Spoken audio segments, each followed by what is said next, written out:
Welcome to Sethu Chitra kitchen.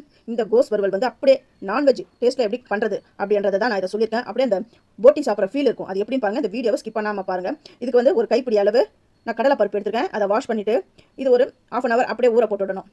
தண்ணி விட்டுட்டேன். ½ hour பொறுத்து பார்க்கலாம். ½ hour ஆகிடுது. இந்த மாதிரி இது இந்த கில்லு பதத்தில் வந்துடுது. இப்போ என்ன பண்ணணும்னா இந்த தண்ணியில் இருக்கிற அந்த கடலைப்பருப்பை ட்ரான்ஸ்ஃபர் பண்ணிவிட்டு இதுக்கு தேவையான உப்பு கொஞ்சமாக சேர்த்து வேக போடணும். இது சேர்த்துட்டேன். இப்போ இதில் தண்ணியை விட்டுட்டு இதை நல்லா வேக போட்டுடலாம். இது கொஞ்சம் இதுக்கு தேவையான அளவு உப்பு கொஞ்சமாக சேருங்க. ஒரு தக்காளி ஒரு வெங்காயம் எடுத்துருக்கேன். கோஸ் வந்து நான் கட் பண்ணி வச்சுருக்கிறேன். கருவேப்பிலையும் நான் சேர்த்துட்டேன். கடாயில் எண்ணெய் விட்டு கடுகு தாளிக்கிறேன். இது கூடவே வெங்காயம் சேர்த்து நல்லா வதக்கணும். இந்த வெங்காயம் வந்து இந்த கண்ணாடி பதம் வருது பாருங்கள். அந்த டைமில் அந்த மாதிரி நல்லா இது வதக்கணும். இதுக்கு வந்து இஞ்சி பூண்டு பேஸ்ட்டு நான் சேர்க்குறேன். இஞ்சி பூண்டு பேஸ்ட் போட்டு அந்த பச்சை வாடை போகணும். அந்த அளவுக்கு நல்லா வதங்கிட்டோன்னா வெட்டி வச்சிருக்கிறேன். தக்காளி ஒரு தக்காளி தான் நான் வெட்டி வச்சிருக்கேன். அதேமாதிரி வெங்காயமும் ஒரு வெங்காயம் பெரிய சைஸ் வெங்காயம் பெரிய சைஸ் தக்காளி தான் நான் எடுத்து வெட்டி வச்சிருக்கேன். இது எல்லாமே நல்லா வதங்கட்டும். தக்காளி ஓரளவுக்கு வதங்கிடுது. நீங்கள் வந்து இவ்வளோ தானே, இது சிம்பிள் தானே அப்படின்னு சொல்லாதீங்க. இதில் கடைசியில் நான் ஒரு சீக்ரெட் இன்க்ரீடியன்ட் சேர்ப்பேன். அது சேர்த்தா தான் அப்படியே அதை வந்து நீங்கள் அந்த போட்டி சாப்பிட்ற அந்த ஃபீல் வரும் உங்களுக்கு. இப்போது வெட்டி வாஷ் பண்ணியிருக்கிற அந்த கோஸை இதில் சேர்த்து அது கூடவே அந்த கருவேப்பிலையை நான் சேர்த்து எல்லாமே கோட் ஆகிற அளவுக்கு நல்லா கலந்து விடணும். ஃபஸ்ட்டு என்னுடைய வீடியோ பார்க்குறவங்க சப்ஸ்கிரைப் பண்ணலன்னா சப்ஸ்கிரைப் பண்ணுங்கள். ஆல் என்ற ஆப்ஷன் தொடுங்க. அப்போ தான் நான் போகிற ஒரு வீடியோட நோட்டிஃபிகேஷனும் உங்களுக்கு காட்டும்.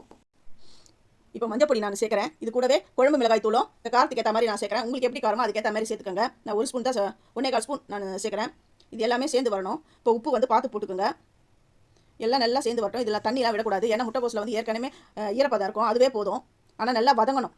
கடைசியில் நான் ஒரு சீக்ரெட் இன்க்ரீடியன்ஸ் நான் சேர்ப்பேன். இது சேர்த்தா தான் அந்த நான்வெஜ் ஃபீலுக்கு வரும். நம்மளாம் இந்த நான்வெஜ்ஜில் வந்து இந்த போட்டி சாப்பிடுவோம் இல்லையா, அந்த ஃபீல் வரும். இதை நீங்கள் உங்கள் வீட்டில் செஞ்சு பாருங்கள். செஞ்சு பார்த்துட்டு எப்படி வந்ததுன்னு எனக்கு கமெண்ட் பண்ணுங்கள். இப்போ வேக வச்சிருக்கிற கடலைப்பருப்பை நான் வந்து அதில் இருக்கிற தண்ணியெலாம் இருத்துட்டு இதில் நான் சேர்க்குறேன். ஏற்கனவே கடலைப்பருப்பு வேகும்போதே நான் அதில் வந்து உப்பு நான் சேர்த்துட்டேன். அதனால் கொஞ்சம் உப்புலாம் கொஞ்சம் பார்த்து இந்த பொரியலில் போட்டு சேர்த்துக்கோங்க. இது நல்லா வேகட்டும். கலந்து விடுங்க. அப்பப்போ மூடி போட்டு நடுவில் கலந்து விட்டுக்கிட்டே இருங்க.